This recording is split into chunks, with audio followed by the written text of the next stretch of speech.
Olá, sejam bem-vindos a mais um conteúdo, a mais uma aula dedicada à leitura, interpretação e memorização das informações presentes lá no Estatuto Social dos Correios. A gente continua no capítulo 4, continua trabalhando em cima do Conselho de Administração. Então, neste vídeo, a gente vai iniciar a seção 6, que traz as competências do Conselho. Neste vídeo, nesse primeiro momento, a gente vai estudar, ler e entender 23 competências aproximadamente. Não sei se é exatamente esta quantidade, porém são muitas, que estão lá no Estatuto.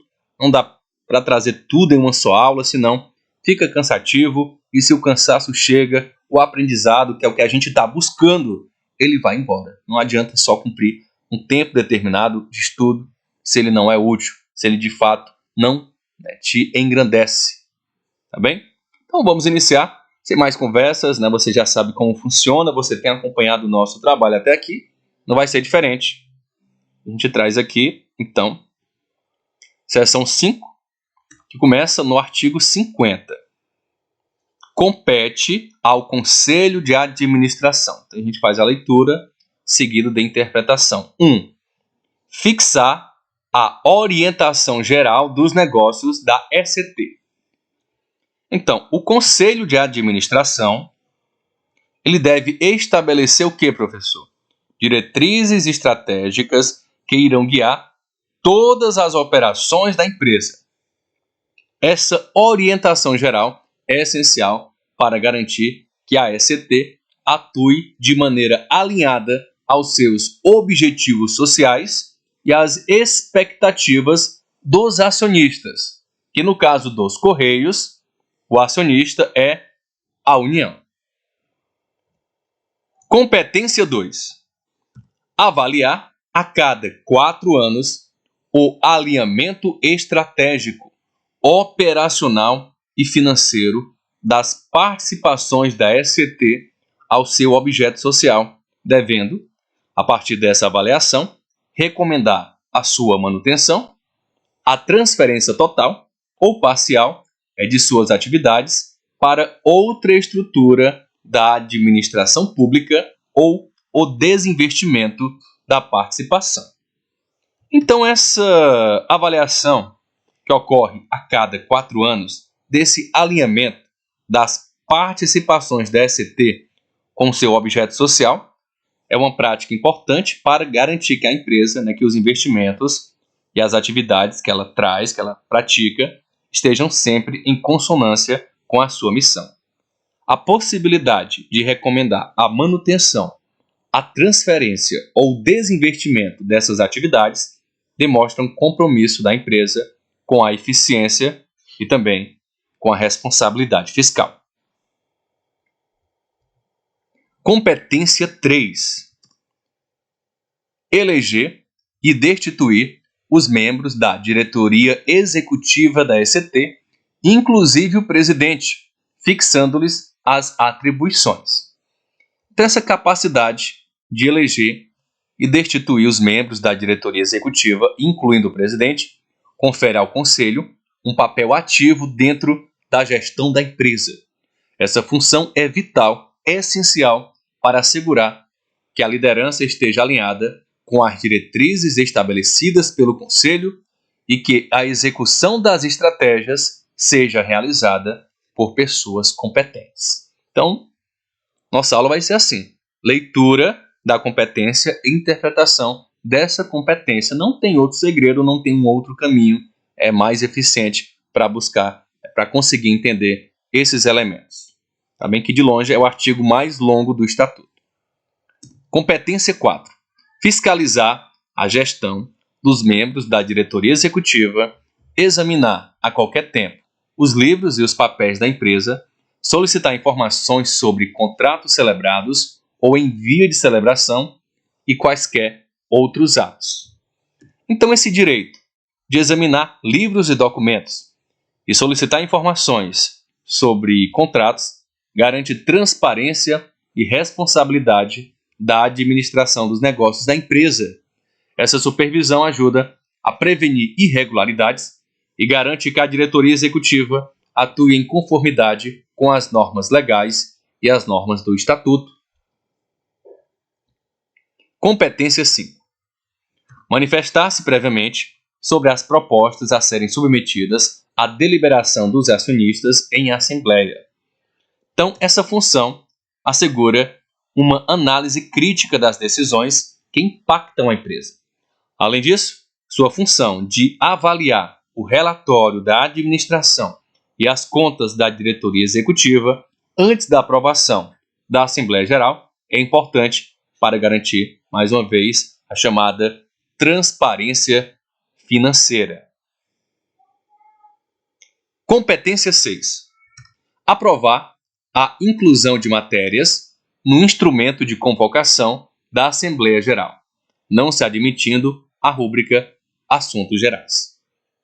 Então, essa competência garante que o Conselho ele tenha controle sobre quais assuntos serão discutidos nas Assembleias Gerais.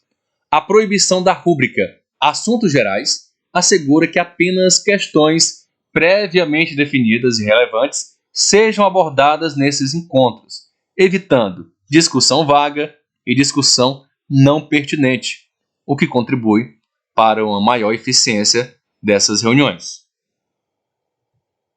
Atribuição 7. Convocar a Assembleia Geral. O poder de convocar a Assembleia Geral é uma função essencial do Conselho. Isso permite que o Conselho organize e agende reuniões conforme a necessidade, garantindo que os acionistas sejam chamados para deliberar sobre assuntos importantes em tempo hábil. Mais uma vez, no caso da ECT, acionista é a União. Competência 8. Manifestar-se sobre o relatório da administração e as contas da diretoria executiva, encaminhando-as à Assembleia Geral para aprovação. A análise desse relatório e das contas é uma função crítica porque permite ao Conselho avaliar a performance da diretoria executiva antes que as informações sejam apresentadas aos acionistas. Competência 9. Manifestar-se previamente sobre atos ou contratos relativos à sua alçada decisória. A manifestação prévia ajuda a prevenir decisões precipitadas e garante que todos os contratos estejam em conformidade com as políticas e objetivos da empresa. Mais uma vez, a qualquer momento você aperta pause, lê, responde e depois volta. E sempre vai aparecer aquele tipo de comentário: ah, professor, você só está lendo. E eu reforço mais uma vez que não é só leitura, eu prefiro trazer o comentário escrito. Ele auxilia você muito mais do que o meu comentário simplesmente falado. Você escuta e você lê. Então tem o dobro de entradas de informações dentro aí da minha cabeça, né? Da minha cachola, por assim dizer. Então por isso, né? Então eu sinto que assim eu consigo trazer o conteúdo da melhor forma possível para você aí do outro lado, tá bem? Atribuição 10. Autorizar a alienação de bens do ativo não circulante, a constituição de ônus reais e a prestação de garantias e obrigações de terceiros. A autorização para alienação de bens do ativo não circulante, a constituição de ônus e prestação de garantias é uma responsabilidade significativa porque envolve a gestão dos ativos da empresa. Essa autorização deve ser feita com cautela, considerando o impacto financeiro e estratégico dessas decisões. Competência 11. Autorizar e homologar a contratação de auditores independentes, bem como a rescisão dos respectivos contratos. É uma atribuição vital para garantir a integridade das demonstrações financeiras da empresa. O Conselho deve não apenas autorizar essas contratações, mas também homologar decisões contratuais quando necessário, assegurando que os processos de auditoria sejam conduzidos com rigor e independência. Competência 12. Aprovar as políticas de conformidade e gerenciamento de riscos, dividendos e participações societárias, bem como outras políticas gerais da empresa. A aprovação de políticas como a de conformidade e gerenciamento de risco é essencial para estabelecer um quadro robusto de governança. Essas políticas ajudam a garantir que a empresa opere dentro dos limites legais, além de mitigar risco financeiro e risco operacional. Competência 13. Aprovar e acompanhar o plano de negócios, estratégico e de investimentos e as metas de desempenho, que deverão ser apresentados pela diretoria executiva. Então, a aprovação das metas de desempenho apresentadas pela diretoria executiva permite ao conselho monitorar o progresso e fazer ajustes quando necessário. Mais uma vez, é o artigo mais longo, cheio de detalhes, tá? A banca, a IBFC, ou a IADES, no caso do outro edital publicado anteriormente, o olho brilha, né? O olho da banca brilha ao ver um artigo tão longo, tão rico em elementos, prontos para confundir aquele candidato desatento, aquela candidata desatenta. Então, nosso objetivo aqui é dar o nosso melhor, ter consciência que a gente fez o que a gente pôde dentro das nossas capacidades, para não ficar se remoendo depois. Atribuição 14. Analisar, ao menos, trimestralmente, o balancete e demais demonstrações financeiras elaboradas periodicamente pela empresa, sem prejuízo da atuação do Conselho Fiscal. A análise trimestral dessas demonstrações é uma prática importante para manter o controle sobre a saúde financeira da empresa. Essa responsabilidade, ela complementa a atuação do Conselho, ela não atrapalha, ela complementa, proporcionando uma supervisão mais abrangente das finanças dos Correios. Atribuição 15.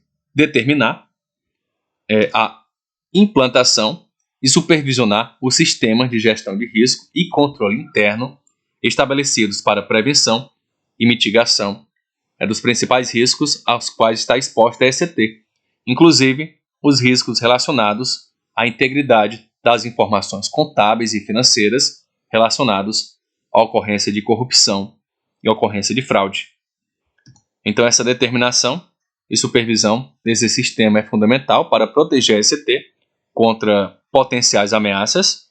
Isso inclui riscos relacionados à integridade das informações contábeis e financeiras, bem como as informações relacionadas à corrupção e fraude. Atribuição 16. Definir os assuntos e valores para sua alçada decisória e da diretoria executiva. Então, cabe ao Conselho estabelecer limites claros sobre quais assuntos e valores estão dentro da sua alçada de decisão, bem como aqueles que podem ser resolvidos e tratados pela diretoria executiva. Essa definição é importante para evitar ambiguidade na tomada de decisões. Competência 17. Identificar a existência de ativos não de uso próprio da empresa e avaliar a necessidade de mantê-los. Essa identificação e avaliação de ativos não utilizados são essenciais para a eficiência operacional da ECT. Essa competência permite ao Conselho tomar decisões informadas sobre a manutenção ou alienação desses ativos. Atribuição 18. Deliberar sobre os casos omissos do Estatuto, em conformidade com o que está disposto na Lei nº 6.404, de 76. A capacidade de deliberar sobre casos omissos do Estatuto Social é uma função importante, pois garante que o Conselho possa agir em situações não previstas, em conformidade com a lei citada, que é a Lei da Sociedade por Ações, também conhecida como Lei das SA. Atribuição 19. Aprovar o Plano Anual de Auditoria Interna, o PAINT, e o Relatório Anual das Atividades de Auditoria Interna, o RAINT, sem a presença do presidente da ECT. Fique atento a esse detalhe. A aprovação do Pint e do Heinz, sem a presença do presidente, é uma prática que reforça a independência da auditoria interna. Isso permite que o Conselho tenha uma visão clara e objetiva das atividades da auditoria, assegurando que as avaliações sejam feitas sem influência interna. Então, fique atento a isso. Esse plano e o relatório ocorre sem a presença do presidente da ST. Alerta total, para você não se confundir e achar que é um elemento errado. 20.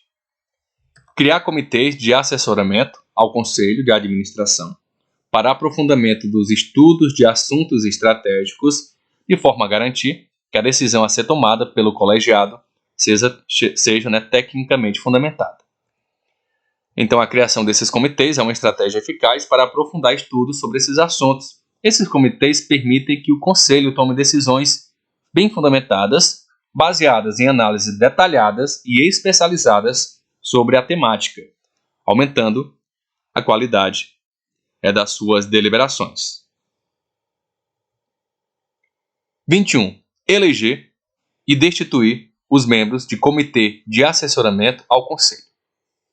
Então, a capacidade de eleger e destituir esses membros desses comitês proporciona ao Conselho flexibilidade na composição das equipes que assessoram as suas decisões.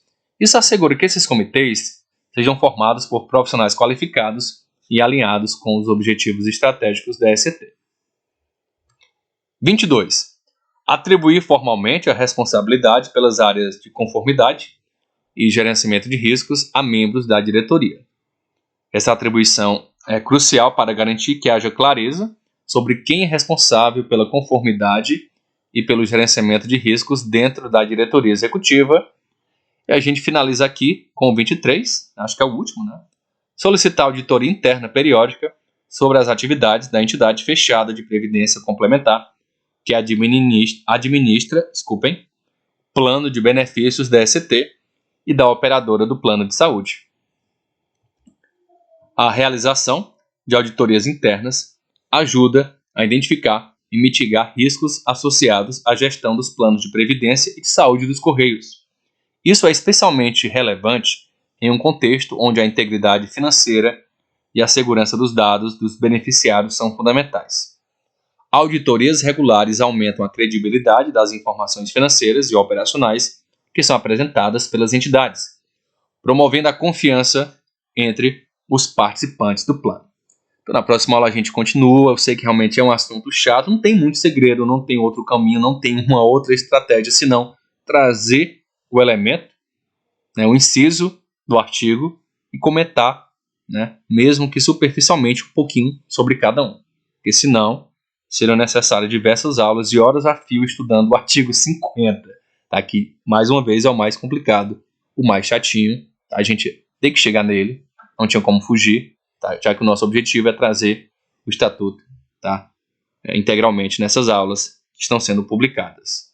Então, espero que você tenha entendido. Nos encontramos em um próximo vídeo, em uma próxima questão, em uma próxima aula. Aquele abraço de sempre. Valeu!